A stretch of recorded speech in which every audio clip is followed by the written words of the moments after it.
Oh, hey, what's up?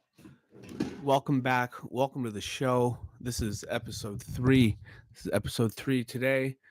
It is Sunday, October 12th. We're live from Paris. I'm in the dark in my room. It's 10:45 and tonight we are going to be playing a little bit of Super Mario 3 and maybe if we get some time we'll be reading from the 48 Laws of Power, educate ourselves. So we're going to get started here. I'm going to shift into the entire screen share. Guys, let's hit it. So, Mario 3, for those of you who don't know, is a classic game. It's one of my personal favorites, and I'm not very good at it, but hopefully it's something you can enjoy. So we're starting in on level 1. Oh, I got some Koopas. Now I'm going to jump up here, get that, and I'm going to figure out how fast we can go hit this. Oh, no. Now it's time to show you a secret. If you go here, you can fall in behind there. Oh, well, look at this. And now I'm back in front. I'm behind the whole way.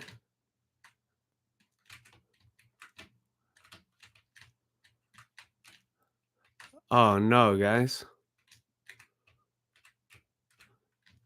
So I'm going to go over here.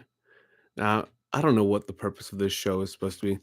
What I'm trying to do is I'm trying to get more comfortable with speaking. And the hope is that by putting this online, I'm going to expose myself to some true fans, people who love to learn about Robert Greene's 48 Laws of Power as we crush through Super Mario 3. Are you finding this frustrating? I am. Oh no, guys. Well, that's as far as we got there, but tune in next week. And we're going to open up with now the concise laws of power. Law number 1, never outshine the master. Judgment. Always make those above you feel comfortably superior. In your desire to please and impress them, do not go too far in displaying your talents, or you might accomplish the opposite, inspire fear and insecurity. So make your masters appear more brilliant than they are, and you will attain the heights of power.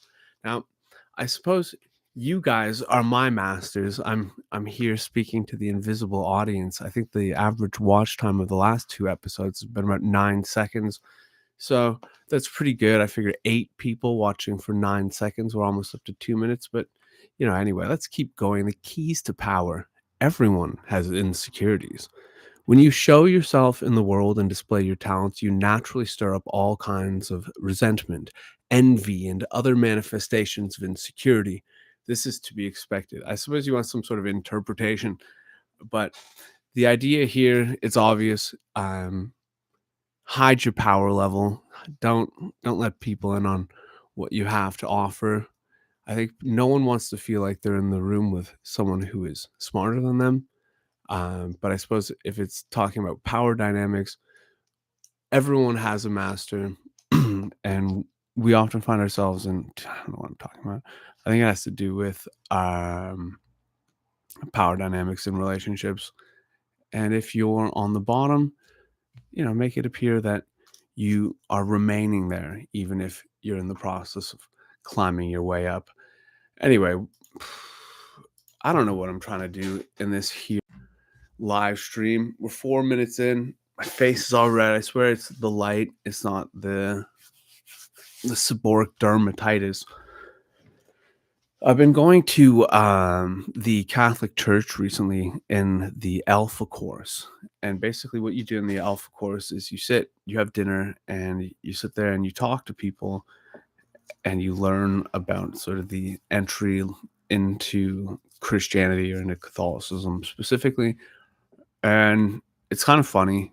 It's like it's very like French. It's all in French.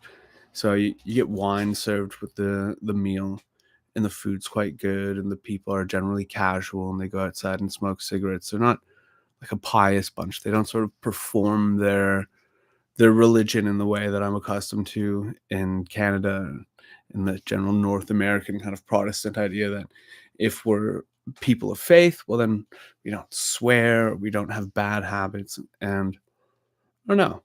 I think there's a difference between being a believer and being a monk. And I'm not sure that I'm necessarily a believer. I don't know. Um, but I do think we're all out here and we're trying to find some kind of happiness or some sort of meaning for our lives. And I have the suspicion that it is community that gives us that sense of meaning, that it is the most important thing in our lives is to have a sense of community, because it's if there is a God, the only way that we would experience his sort of direct love and kindness would be through the kindness and love of other people.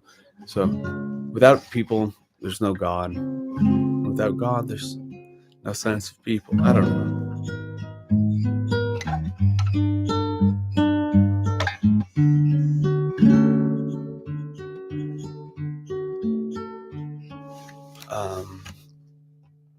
So I'm getting older, and I'm worried that the person that I have been has been sort of overshadowing the person that I can be. I'm just getting stuck inside this decaying box of my Parisian apartment in the ugly part of Paris that no one likes to talk about or no one takes photos of.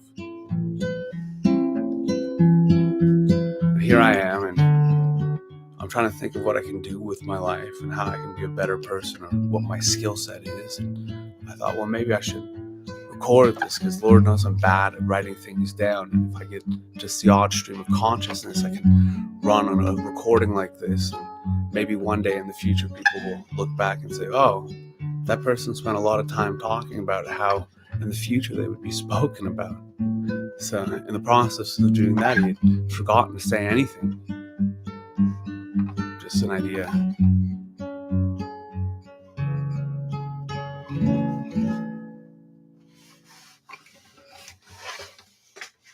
All right, let's try again with some Super Mario. So obviously, how I play Super Mario, I play online through some sort of online emulator. I don't have a Game Boy. I don't have a Nintendo. God. Okay. Let's see if we can't do a better time run through this time. We'll jump up, get these Koopas. So I'd recently written a musical about an island of vegans colonized by cannibals. And we had this super ambitious plan to take it to Edinburgh. And we'd met this guy at the bar, this kind of Canadian hoser. He was a hockey player. His name was Kale. We'll change his name a little bit. And he was this like kind of botanist from Edmonton that had moved to Paris, and he liked our style and said, boys, you got lightning in a bottle. I'll tell you what, I got all sorts of oil money from down there in Alberta, and I'm going to sponsor the run of your musical. And I thought, wow, this is incredible. Finally our big break to tour this musical about an island of vegans colonized by cannibals, performed by myself and a piano player. We play all the characters.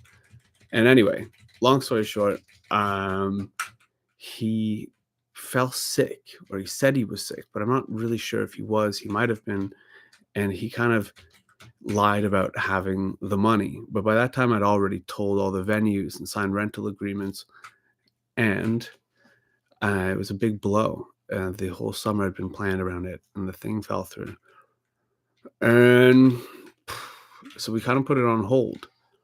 And now I'm kind of back with the same piano player, and we're trying to work on that show, but also like pitch a new show or start a new show about, I don't know, something called Fiscal Paradise.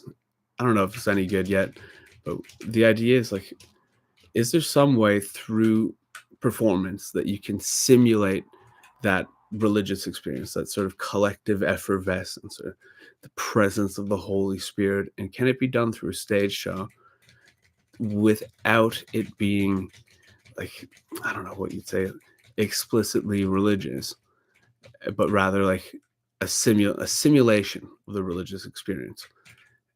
And then I don't know what that show looks like. I don't know how many people play in it, but I suppose it starts off like anything. It starts off as something light and it turns into something else completely different. Let's go in and get the whistle and blast ourselves to big land. Enough is enough. I'm not even going to go through and let's just get right to the end. I could have taken that thing up top, but gone up the vine or whatever, ran through the clouds, but this is better. This is more fun. It's faster. I just want to play big land with you, and then we'll get back into the 48 laws of power. Is anyone going to watch this? I don't know. If you're watching this, let me know what you think, honestly, in the comments. Should I stop? Probably. My hope is that that this could be something that's somehow useful to you. And if you listen to enough of these mild ramblings, or if I start bringing guests in, maybe I'll get better. Maybe what you're watching will improve. Maybe we'll all develop as human beings.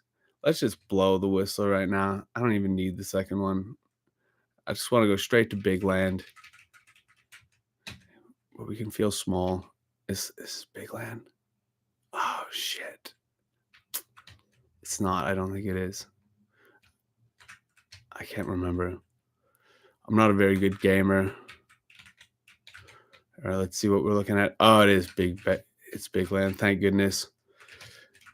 I don't know what I would have done if it wasn't big land. So we're going to get this just for some extra points.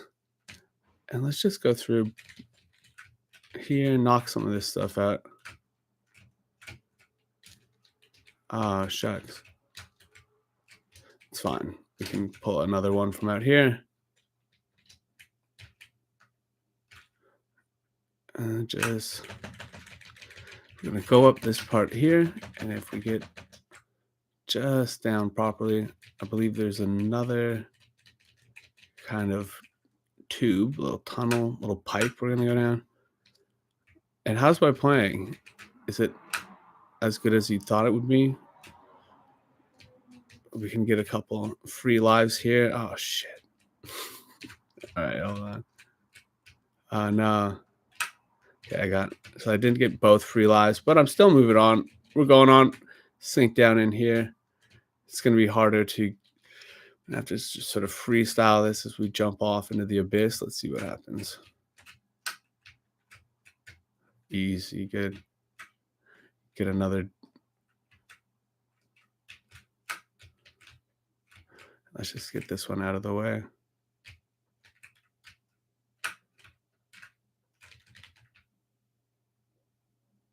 Ah, shit. Oh, man. All right, well, there you go. There's Super Mario. Law number 2 from the 48 Laws of Power by Robert Greene. Never put too much trust in friends. Learn how to use enemies. This is a very cynical, sort of amoral approach. Anyway, here's the judgment. Be wary of friends. They will betray you more quickly, for they are easily aroused to envy. They also become spoiled and tyrannical, but hire a former enemy, and he will be more loyal than a friend because he has more to prove. In fact, you have more to fear from friends than from enemies. If you have no enemies, find a way to make them. How do you make enemies? How does a person on the internet today go about making enemies? I suppose it's easy enough with the current sort of culture war that's going on. I don't know if you guys mess around, care about the culture war. It sort of is like the reality TV show. It's like the pro wrestling-ization of society. We've got good guys and bad guys and two teams that are constantly fighting just to further erode the solidarity of the working class. Don't despair, people. So never put too much trust in friends. I think there's a difference between power and strength. And this is going to tell you what you can do to sort of manipulate the world around you and to have power, which is, I guess, to realize your will against the resistance of others. Now, you can do this, but I think if a person has clear vision, if a person feels kind of led by some deep faith and whatever it might be, a charisma arises out of that. And a person who can act with this sort of vision and drive and charisma will find that they're going to have a power that you're not going to learn in this. So instead of learning how to manipulate your friends and make enemies, maybe it's better to learn how to be bold in your vision and to know that like your time on this earth is precious. So what do you want to do with it? How do you want to realize that will? Instead, your will isn't it's not a weapon. It's not a spear that you're driving into the hearts of other people. It's like a flower that needs to open up. And that process of opening is your life. And what's it going to look like? Is it a beautiful flower? Is it, is it a rotten thing? Does it open fully? Do the petals fall off? I don't know. All right. Well, I think, guys, that's probably enough for this stream. We're going to keep these short because God knows I don't want to speak and you don't want to listen. Okay. So good night, everyone. Bye.